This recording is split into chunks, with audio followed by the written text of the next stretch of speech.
If I was going to share the story and how I got started, I did not come from a wealthy family. I'm the oldest of three boys.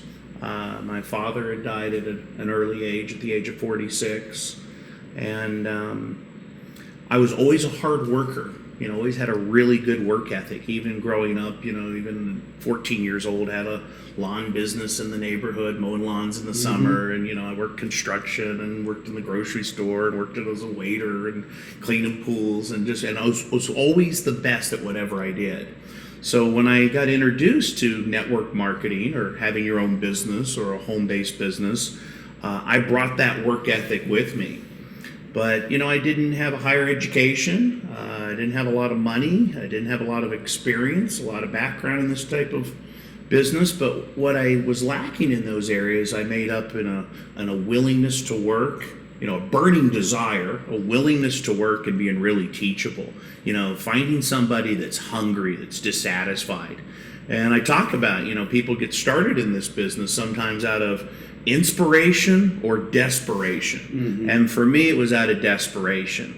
I was sick and tired of being sick and tired sick and tired of being behind on my bills in life, my promises in life, to myself, to my friends, to my family.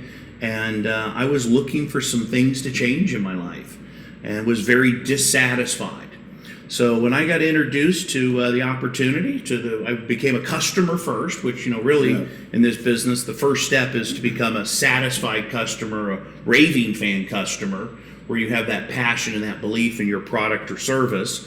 And then I found out there was an opportunity where an average person with an above average desire could earn an above average income. So I went to work on myself. I'll never forget, I came home after my first meeting, and you know how we all have a list of excuses? I had that list of excuses of, the experience or the age. I was in my early 20s, no money, no experience, no background. But I made it up in some other areas, and I decided, look, you can make money or you can make excuses, but you can't make both. In other words, I tore that list of excuses up, and I said, Jim Rohn's right. For things to change, you got to change. And for things to get better, you've got to get better.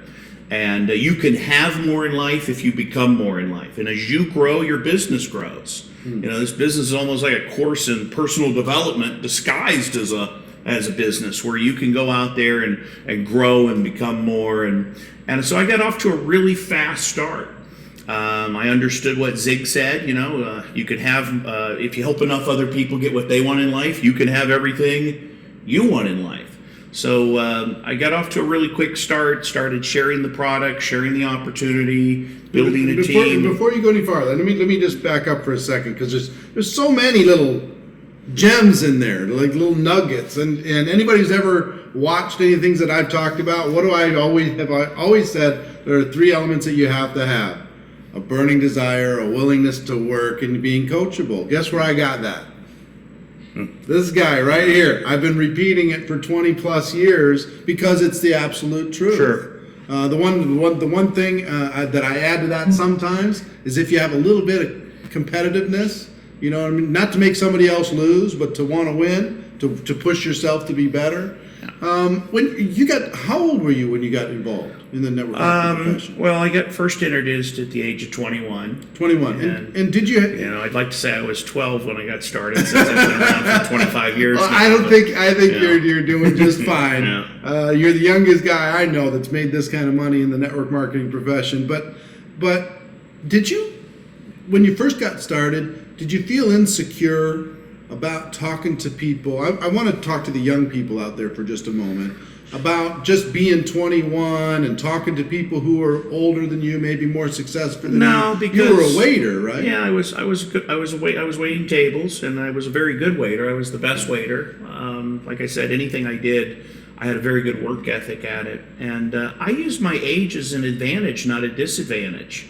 I was able to get into some doors and get some people's opinion, and I would always tell them, people that were older than me, maybe connections through my family or people that I respected, I always tell them, look, I value your opinion, I respect you, I'm a young guy just getting started out in this, and I really would appreciate your opinion So on you it. use the indirect approach, I built up their ego a little bit. Absolutely. And it was a way to get into some doors in the very beginning with some people that maybe, and I had no fear, no fear of rejection. And, because I always tell people the longest journey in life is from the head to the heart. Once you get out of your head and it's not about me and you truly are going out there to serve and gift and pay, put somebody's needs ahead of your own. The three things in business that I got very clear on early in the business is, one, it's about their needs, not your needs. So if you can go out there and provide something that meets that person's needs and you can add massive value to their lives, and then you can create those raving fans, whether they're a customer of your product or service, and or become a raving fan of your business and of you.